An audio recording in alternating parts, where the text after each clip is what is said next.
Start? Yes.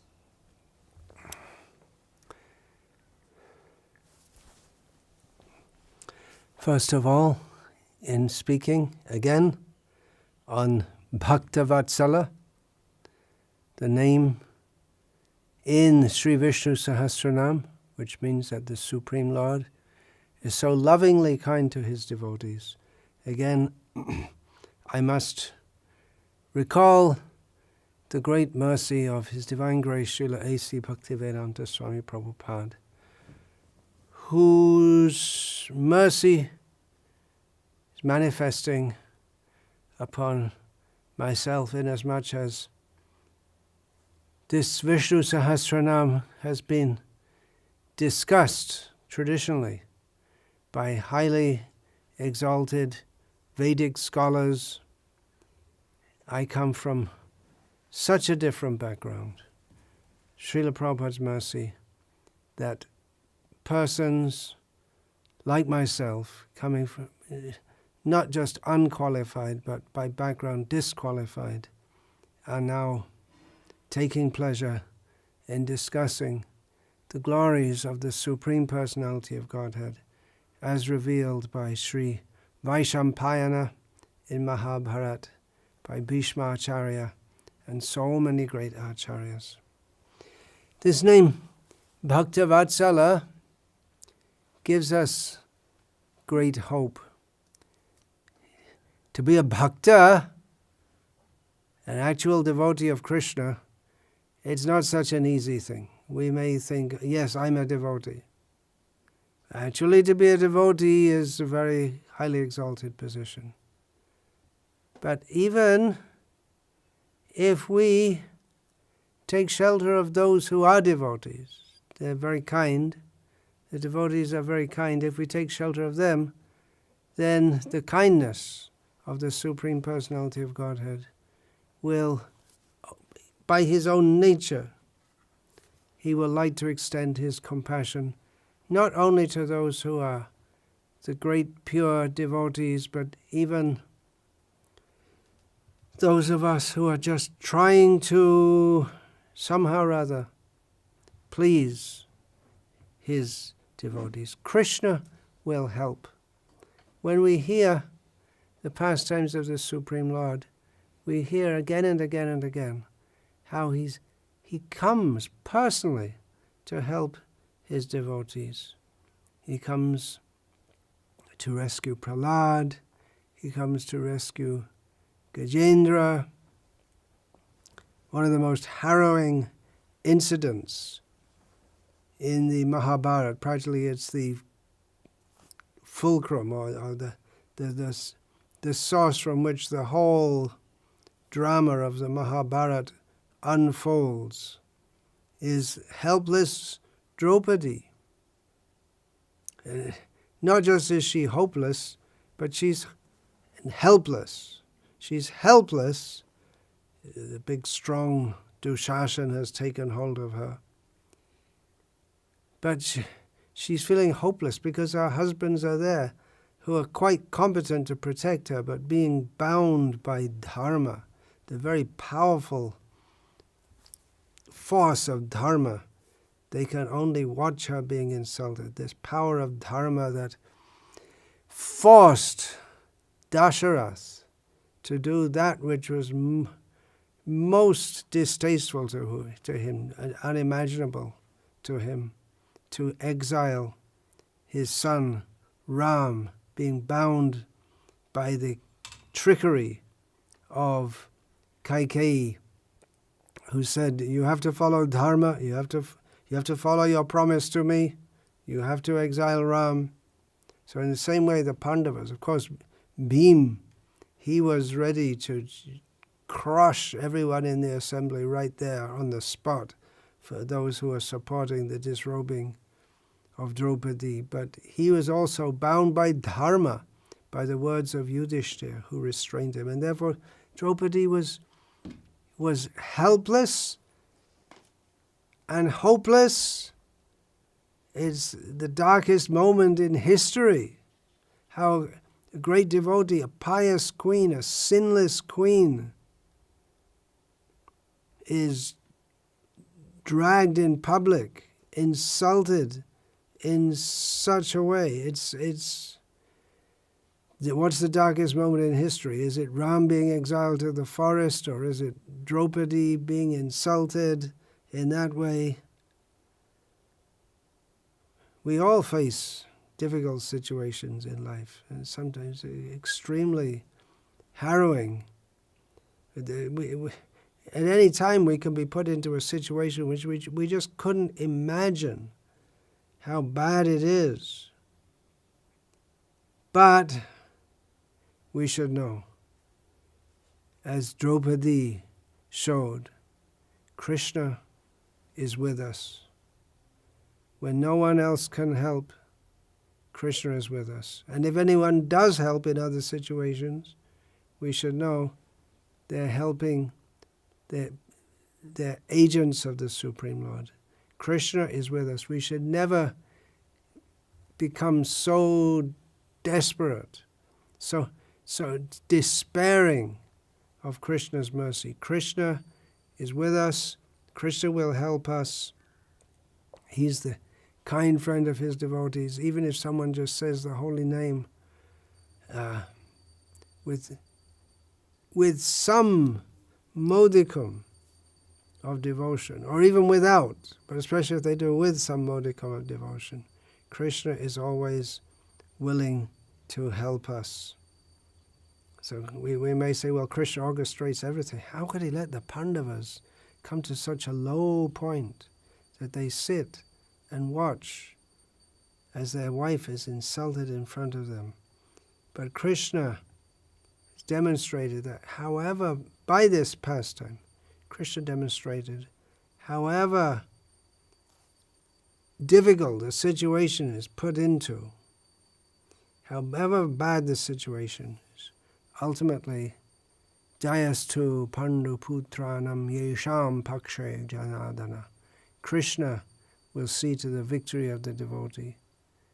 He's on their side. The Pandavas must have been successful in the fight because Krishna is on their side. So it makes good sense to take shelter of Krishna. This is the message of Bhagavad Gita. Arjuna wanted to take shelter of his own mental concoction. What Krishna said to him didn't seem to make any sense whatsoever. And probably we all have this experience when we first read Bhagavad Gita. We think, yeah, this sounds very good. Arjuna is very good. Doesn't want to fight, very good. And then Krishna comes in and we think, whoa, what's going on here? This doesn't seem to make sense. Krishna is chastising Arjuna for being like a eunuch, not wanting to fight, and his consciousness has become degraded because he doesn't want to fight. It doesn't seem right. But at the end we understand, as Arjuna understands, that we have to take shelter of Krishna. Our own mental concoctions, our own plans, they will not help us. We have to take shelter of Krishna. Krishna is competent to protect us. Krishna tells Arjuna at the end of Bhagavad Gita, Cetasa sarva karmani mai sanyasya matparaha buddhi yogam upashritya matchita satatam bhava. In all activities, just depend upon me. Why should we depend upon him? He's Bhakta-vatsala. Work always under my protection. In such devotional service, be fully conscious of me. Matchitta sarva durgani mat prasadat tarishyasi. If you become conscious of me, Krishna says, you will pass over all the obstacles of conditioned life by my grace. It's very difficult in the material world. If we're not finding it difficult, we're in Maya. If we think the material world is just like some game, we're in Maya. Of course, from one perspective, we hear Prabodhananda Saraswati saying that that this material world, Vishvam Purna Sukhayate, is full of bliss. Well, that's if we remember Lord Chaitanya. But intrinsically, this world, it's not made to give us bliss. It's made to give us distress. Made to give us the promise of happiness, just to give us more distress, ultimately. And therefore, hold on to Krishna. And then Vishvam Purna Sukhayate. Then we'll find the whole world is full of bliss. Arjuna wasn't finding it full of bliss when he had to fight with his loved ones. But ultimately, he did what Krishna said, and that is his glory. Krishna further says in Bhagavad Gita, Yetu sarvarni karmani mai sanyasya matparaha ananyenaiva yogena mangdhyayanta upasate te shamahang samudharta mrityu sangsara sagarat bhavami nachirat parta maya veshata chetasam. Those who worship me, Krishna says, giving up all their activities unto me, and being devoted to me without deviation, engaged in devotional service, and always meditating upon me, having fixed their minds upon me, O son of Pritha. For them I am the swift deliverer from the ocean of birth and death. So we should take this to heart. Be confident of Krishna's protection. Be confident of Krishna's help. We may have to suffer so much. Prahlad may have thought, my God, why hast thou forsaken me? Jesus Christ is said to have said this. Why have you forsaken me? But we don't find that Prahlad going through so much prolonged suffering. The suffering of Christ, that took place in just a short time. But Prahlad, for such a long time, he had to suffer so much. But he wasn't disturbed. He never lost faith in Krishna. Pandavas, they never lost faith in Krishna. Gajendra, so many. Dhruva Maharaj, he was rejected by his own father, insulted by his stepmother. His own mother couldn't help him. Gajendra called out for help. Draupadi called out for help. Dhruva prayed for the help of the Lord. Prahlad didn't. He didn't call out for the help of the Lord, not that he denied Krishna, but he just felt, well, whatever happens, I'm in Krishna's hands. So different devotees have different approaches. The Pandavas, and even more so the Vrishnis who are living with Krishna in Dwarka, they expected his help. They just presumed he's God and he's helping us. The Vrishnis in Dwarka, he'll protect us. They felt no anxiety. Krishna is with us. That we should know. He loves us. Yes, God loves us. That's a fact. Why? There's no why. Why does the cow love the calf? We could do an interview with a cow. Why does the cow love the calf? Remember this name, Bhakta-vatsala. This vatsalya, it's the mood of the cow toward her calf. It's just a natural affection. There's no calculation. Natural affection.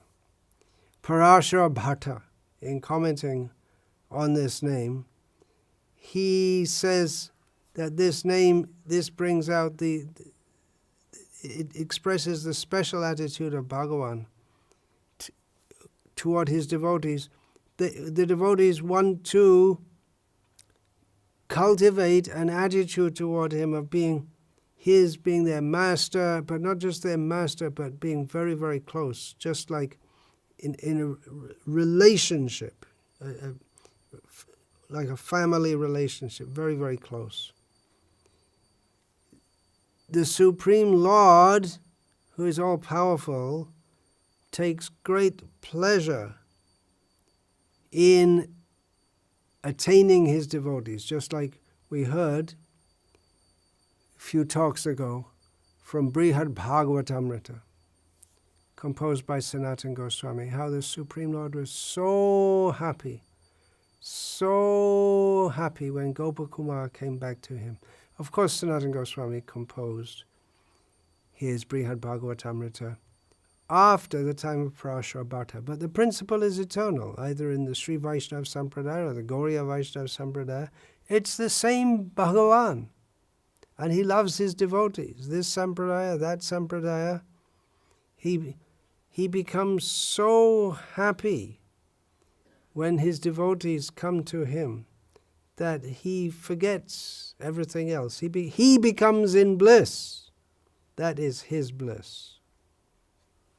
This example of the cow loving the calf is extrapolated within the Sri Vaishnava Sampradaya, especially the Tengalai branch, in saying that, well, a cow loves the calf.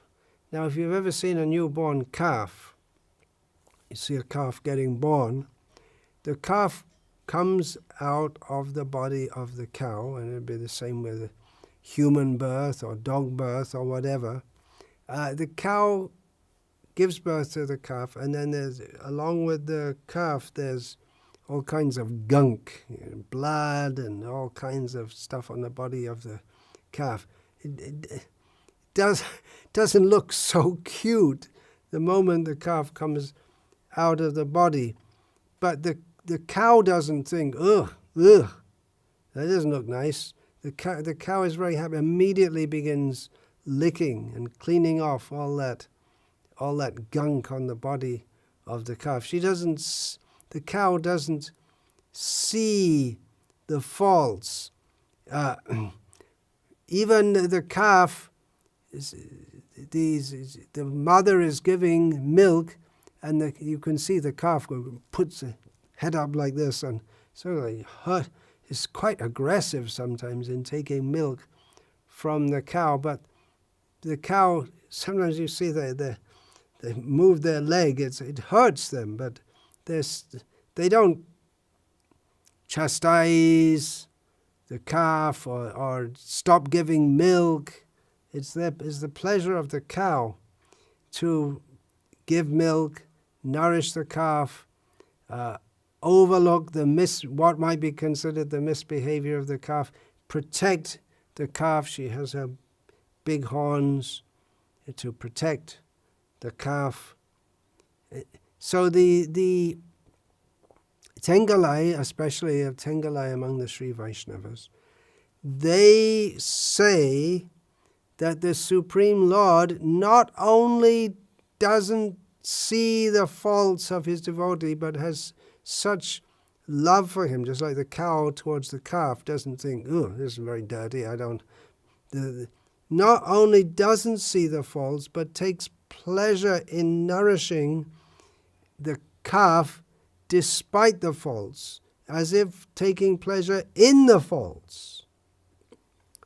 Now, this is something which could be very much misused, that so the faults of the devotee almost become like something which the Supreme Lord enjoys, that, oh, the devotee does something wrong, but anyway, I love the devotee, and they don't even see the fault. Again, this could be misused. Fortunately, within the Sri Vaishnava Sampradaya, traditionally this hasn't been misused. It's not that Sri Vaishnavas, they deliberately act in a sinful way with the idea this will give pleasure to the Lord. But philosophically, the idea is there. Ma Shucha, they quote Ma Shucha from the Charam Shlok, from what they call the Charam Shlok of the Bhagavad Gita, the Ma Saradhaman Parityaja, Ma Shucha, don't worry, I will clear you from all sins. So they take this to mean that your sins are there anyway. You're a devotee, so it's okay. Krishna, he says don't worry about it. So why should you worry about it? Not only does the Lord see them not as sins, but almost like merits, just like the parents. They what others may see as faults of the child, they're so much enamored by the child that they think the fault to be like a merit. And again, this could be seriously misused, but traditionally has not been within the Sri Vaishnava Sampradaya. It could be if the Sri Vaishnava Sampradaya spreads more in the Western world. You can imagine that the Western people, they may take advantage of this. But the point being made is that the Supreme Lord, He's so much in love with His devotees that even if they do things which by worldly standards or even by devotional standards they shouldn't do, but if their basic attitude is one of devotion to Him, then His mercy overflows. There are two considerations. One is mercy and one is justice. Where there's justice, you must be very strict. What is to be done? Yes, this is the law. You should be punished. Where there's mercy, all right, forgive, forgive, forgive. So in relationship with the devotees, the tendency is of the Supreme Lord, forgive, forgive, forgive. And for those who are against His devotees, even if from the worldly perspective, in other ways they are very well behaved, they follow all the rules of dharma, but they're rejected by the Supreme Lord. They're considered the most sinful.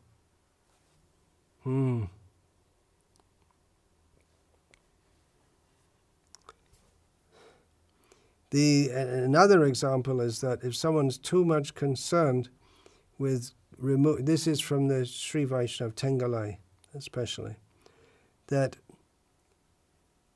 why be so much concerned to remove a fault? The Lord loves you as you are.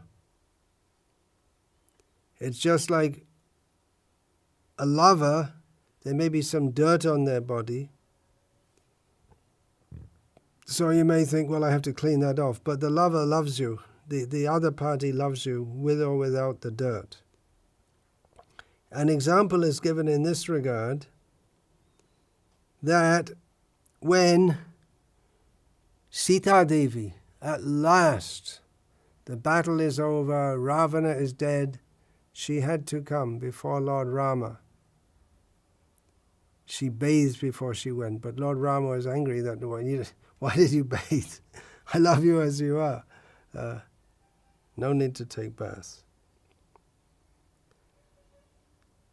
Here I'm going to read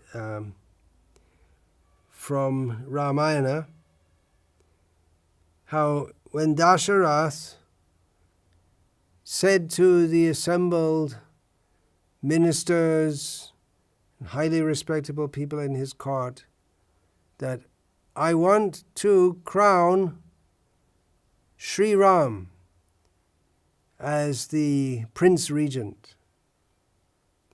And everyone agreed, yes, very good idea. And Dasarath said, well, okay, all right, you agree, but I want to know why you agree.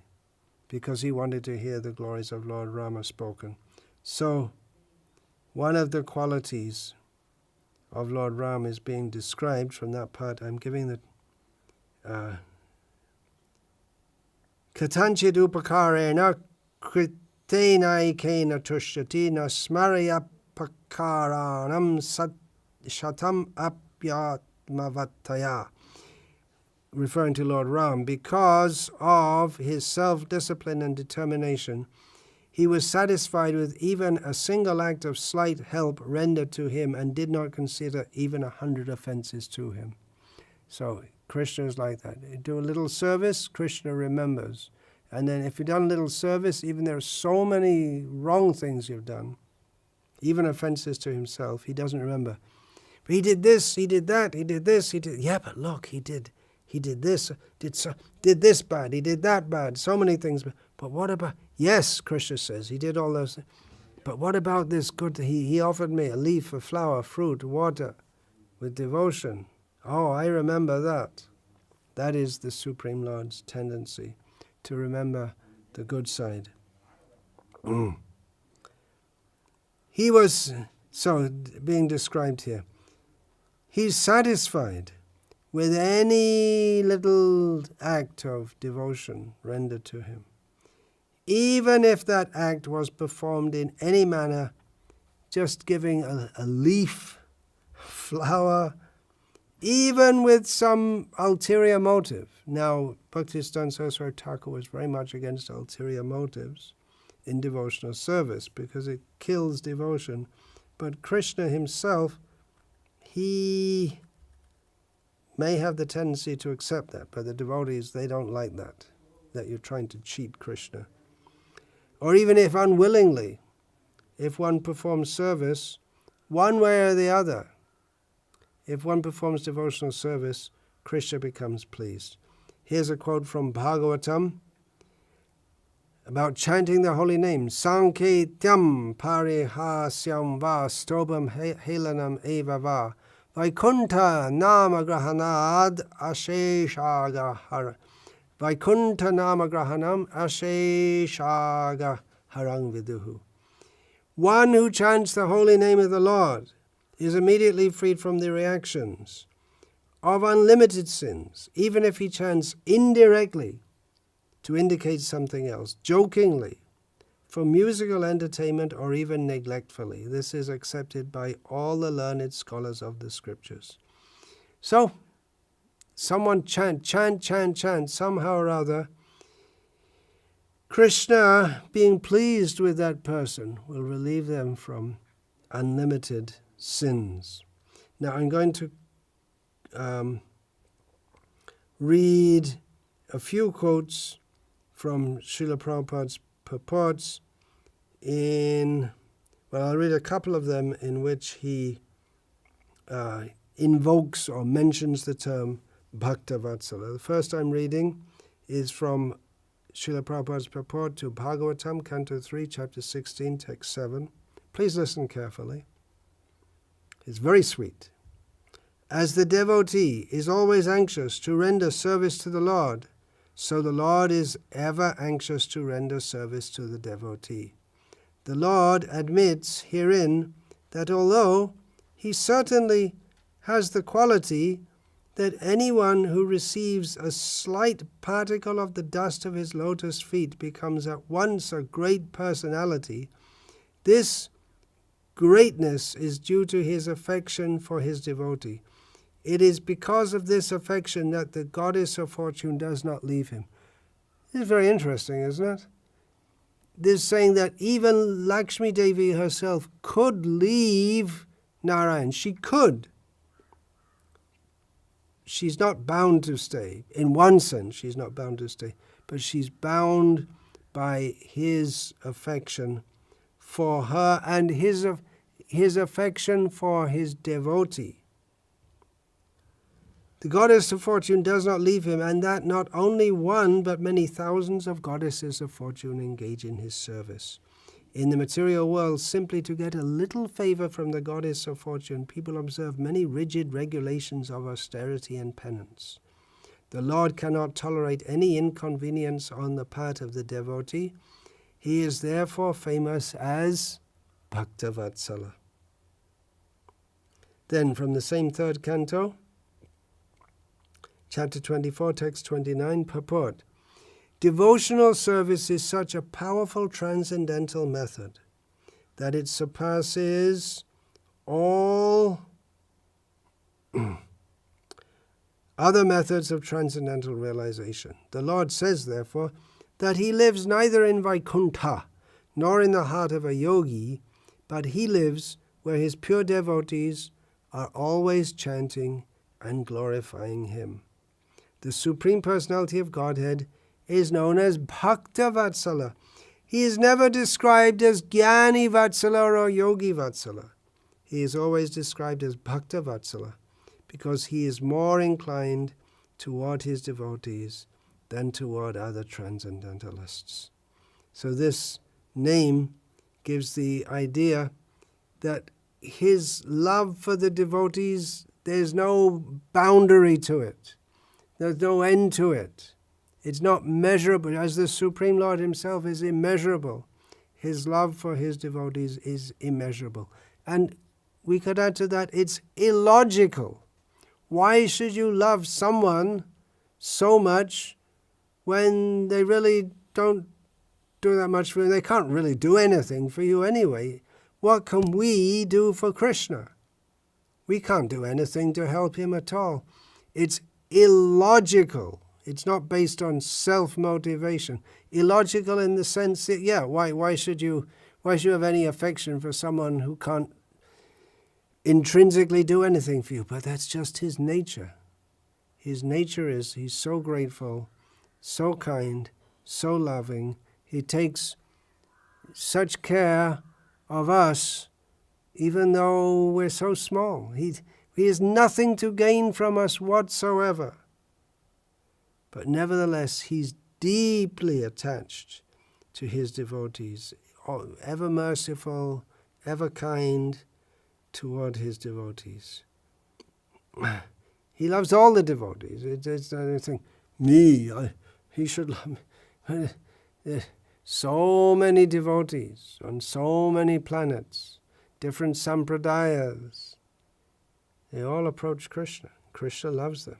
He not just loves them, but he's anxious to protect them, like the cow is anxious to protect the calf. It's just like the calf. What has the calf got to offer to the cow? Nothing. It's a one-way street. The cow is only benefiting the calf. There's no way the calf can benefit the cow. But the cow doesn't make any logical consideration. A natural love is there.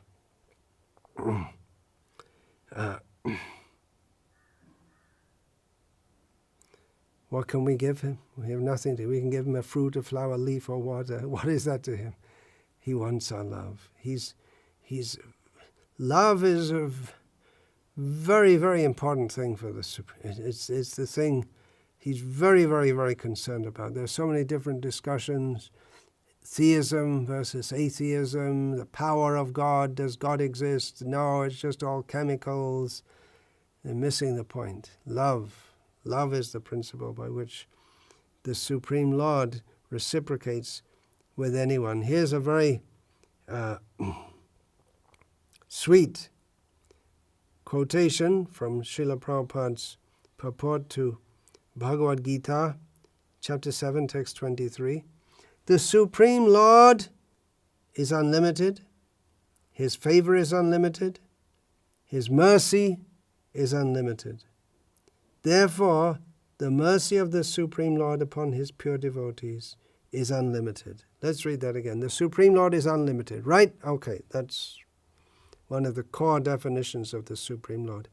His favor is unlimited, his mercy is unlimited. Practically, favor and mercy, they're very similar words, but it's emphasizing the point. Therefore, the mercy of the Supreme Lord upon his pure devotees is unlimited.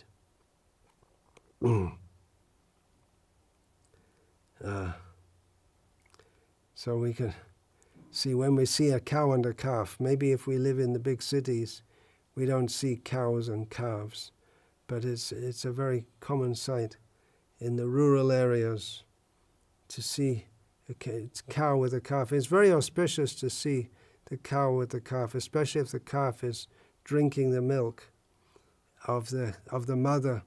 So when we see that, after hearing and discussing this name Bhakta-vatsala, we can think of Krishna with his devotees. The cow is very, very happy when the calf is taking milk from her teats, and then the cow turns and licks the calf with so much affection. Here's Ramanujan, an acharya in the Sampradaya. This is V.V. Ramanujan. He gives an example of Krishna's love for his devotees, expressions of his love for his devotees. Vidura,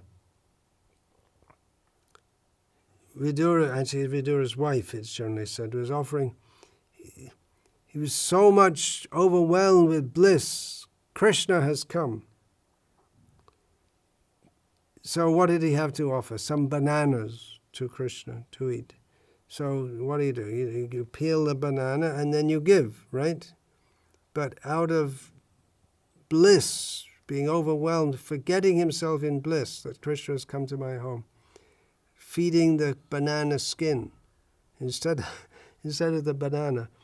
But Krishna was also in such bliss that he didn't even notice that I'm being given the banana skin and not the banana he was eating. These are wonderful stories. Wonderful story. We hear wonderful stories. The Vishvarup, the form of the Lord showing the form of the whole universe, all the power, all the opulence in the universe. But this is more. How the Lord is eating the banana skin instead of the banana. This is a dearer pastime. This is what Krishna, more than showing the universal form, Krishna likes to eat banana skins. Very strange God. Yeah. Very strange God, inasmuch as his love for his devotees it's outside the realm of our comprehension. We're all, in material consciousness, we're always calculating who's big, who's small. God's the biggest of all. Look at his universal form. And here we have him going to the house of a poor man and eating banana skins. It's off the radar. It's out of our sphere of understanding. What God? What is this? God? Yes, this is him, Bhakta-vatsala. Bhishma, another example given by V.V. Ramanuja. Bhishma, lying on the bed of arrows, waiting to die, meditating on Lord Krishna. Krishna said to the Pandavas, that lion among men is lying there. What's he doing? What's Bhishma doing lying on the arrows? He's just thinking of Krishna and meditating on Krishna. Having said that, Krishna himself became lost in thought of Bhishma Dev, and he forgot everything else. Some quotes.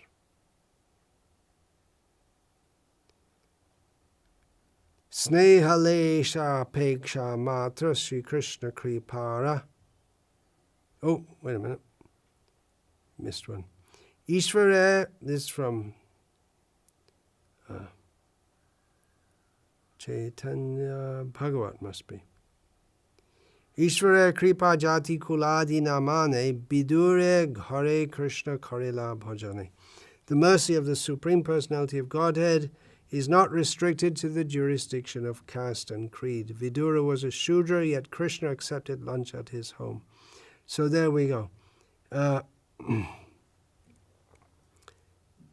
just like the cow enjoys licking the calf who's covered with dirt and blood and so many things. There's no material consideration. So in the same way, Krishna enjoys breaking all the Vedic regulations to show love to his devotees. Then, Snehalesha pekamatra Sri Krishna kripa Snehava sahaya kare shatantra acha.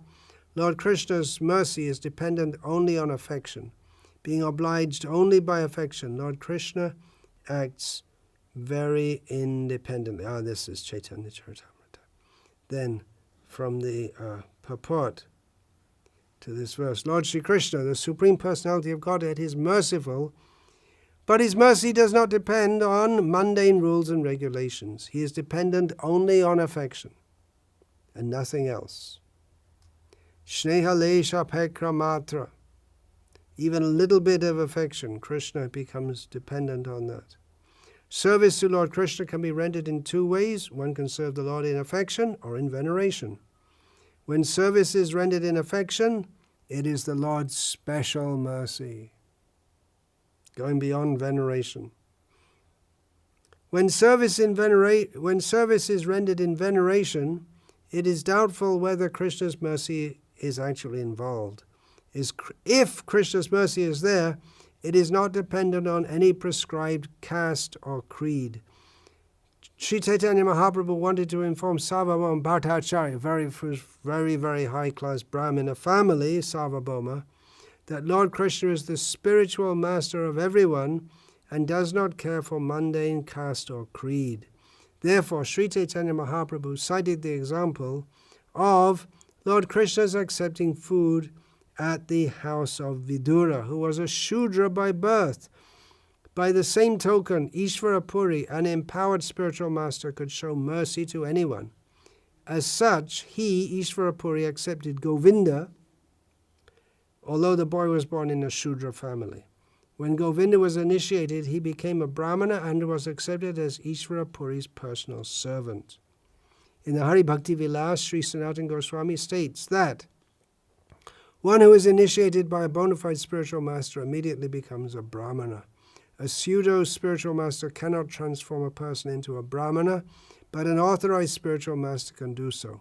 This is the verdict of the Shastra, Sri Chaitanya Mahaprabhu, and all the Goswamis. And then the conclusion of this discussion, because Sarvabhauma Bhattacharya was asking, how could Ishvara Puri keep as a personal servant this Govinda who's from a Shudra family? And in reply, Chaitanya Mahaprabhu, wrapping up the discussion, says, Marjada hoite koti shuk sneha acharane, paramananda hoija nama shravarne.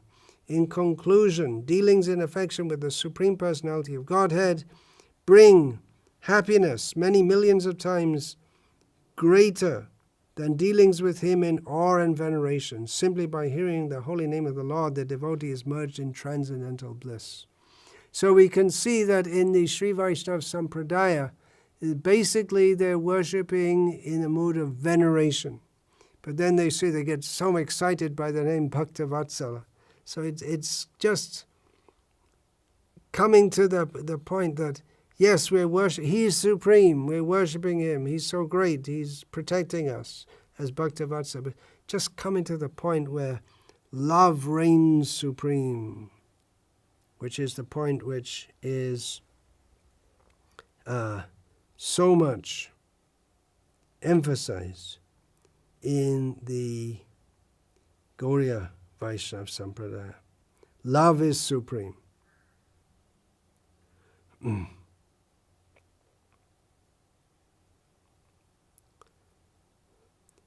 Elsewhere in Chaitanya Charitamrita, it's stated in relation to Chaitanya Mahaprabhu, who is being so tough, rules and regulations. I will not see Prataparudra because he's a king. I cannot see him. I've got to be tough. But Raja Tomare Sneha Kare. The Lord is told that the king loves you. See, you're tough, you're being God here. But you have a weak spot. It's called love. And the king loves you. And tumi shneha bosh. You are controlled by devotion. Tar shnehe karabe tare tomara parosh. Therefore, you're finished. You won't be able to maintain this attitude of strictness toward the king. He will come up to you, he will touch you, you will be overcome by love.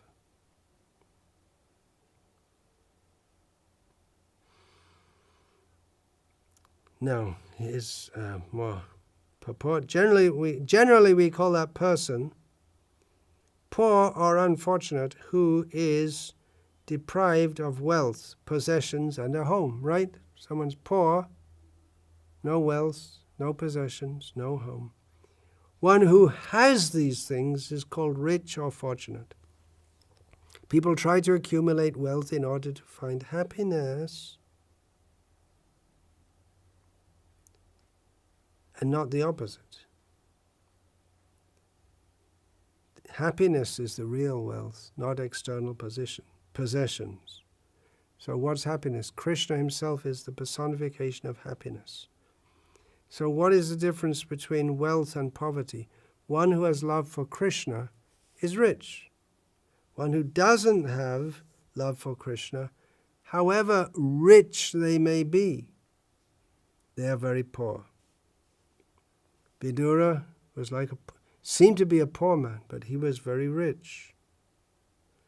Duryodhana seemed to be like a king. He was very poor. He had unlimited riches, unlimited in the worldly sense, but he was very poor because he had no love for Krishna. The Supreme Lord used Kolabecha Sridhara to show the world who was truly wealthy and fortunate. The Lord is conquered by loving devotion alone and by nothing else. Hare Krishna.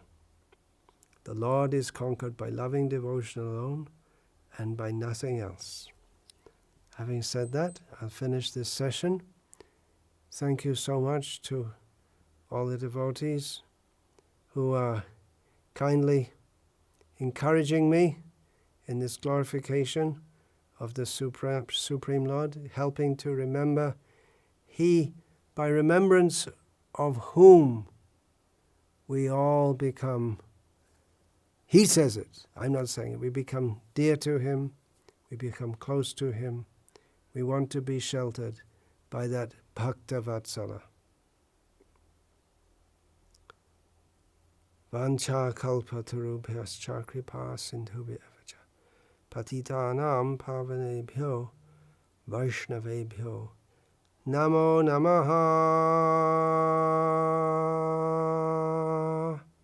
Dante nitaya churnakang padaya nipatya kritva chakakushatame tadaham bravimi he sadhava sakala eva vihaya durad Gauranga Chandra Charane Kurutanuraga Parivada Tujano Yatata Tava Nanomakaro Navayang Vicharayamaha Hari Rasa Madira Madati Mata Bhuvi Vilutama Nartama Nirvishama.